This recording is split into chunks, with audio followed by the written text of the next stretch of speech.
کہ ماں باپ کا ادب و احترام کرنا چاہیے، ٹھیک ہے۔ نمبر 2 ہے ماں باپ سے ہمیشہ آہستہ آواز میں بات کرنی چاہیے، یہ بہت اہم ہے، بہت امپورٹنٹ ہے۔ ہم پتہ ہے کیا کرتے ہیں، ہم جو ہے وہ دور سے اپنی امی کو آواز دیتے ہیں، یہ بہت ہی بری بات ہے، یہ والدین کے ادب کے خلاف ہے۔ والدین کو دور سے آواز نہیں دینی چاہیے۔ مثال کے طور پر اگر آپ مثال کے طور پر کسی کو آپ سمجھنے کے لیے ایسا کر لیں کہ آپ اپنے ٹیچرز کے پاس کھڑے ہیں،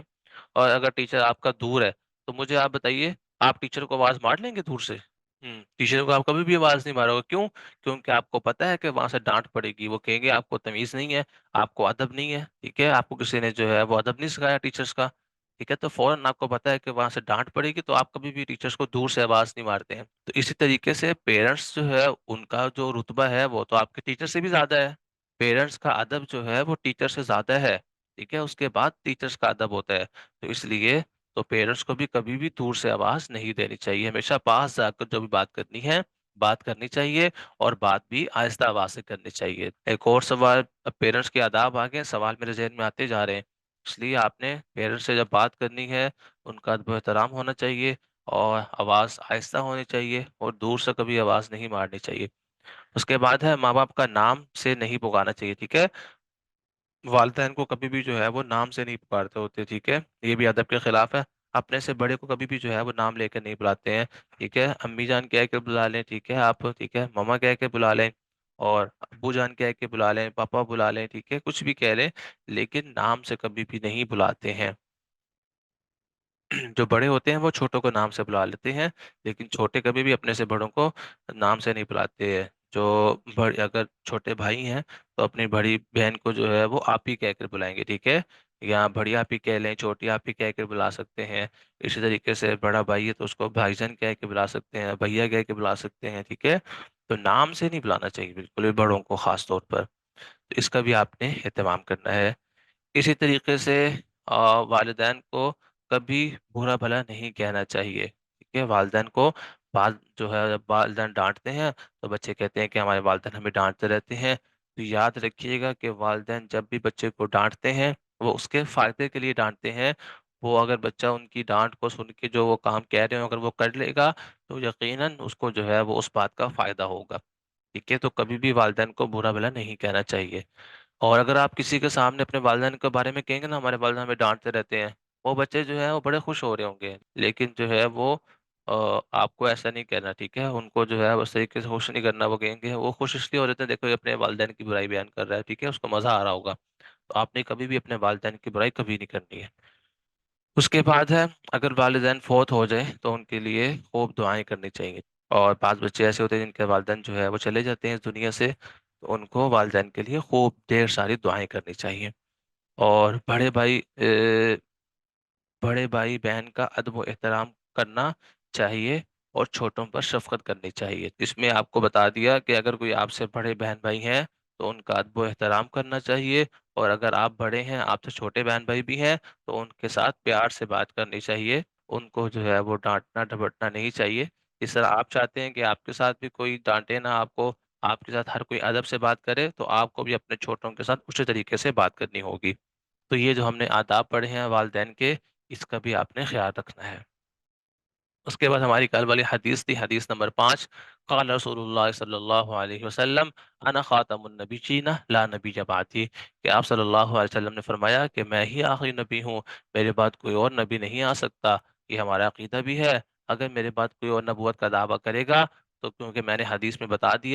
دیا کہ میں ہی آخری نبی ہوں، لہذا وہ جھوٹا ہوگا، ٹھیک ہے، کذاب ہوگا، اور وہ کافر ہوگا۔ جی ہم پڑھ رہے تھے مضبوط بچے ہم کیسے بن سکتے ہیں، تو پہلی چیز ہم نے پڑھی تھی کہ ایمان کے اعتبار سے مضبوط ہونا چاہیے، دوسری چیز پڑھی تھی صحت کے اعتبار سے مضبوط ہونا چاہیے، تیسری چیز ہم پڑھ رہے تھے کہ وہ ذہن کے اعتبار سے مضبوط ہونا چاہیے، اور ذہن کے اعتبار سے مضبوط ہونے کے لیے ہم نے پڑھا تھا کہ ہمیں جو ہے وہ تازہ ہوا چاہیے ہوگی اس کے لیے، ٹھیک ہے، اور اس کے لیے جو ہے وہ ہمیں موبائل وغیرہ چھوڑنا ہوگا، اپنے ذہن کا استعمال زیادہ کرنا ہوگا، اور اس کے لیے ہمیں جو ہے وہ مطالعہ زیادہ کرنا پڑے گا، تو اس طریقے سے ہم نے پڑھا تھا۔ اور پھر ہم نے یہ بھی اب یہ پڑھنا ہے آج کہ دماغ کو کمزور کرنے والی چند عادتیں، وہ کون سی عادتیں ہیں جس سے دماغ جو ہے وہ کمزور ہو جاتا ہے۔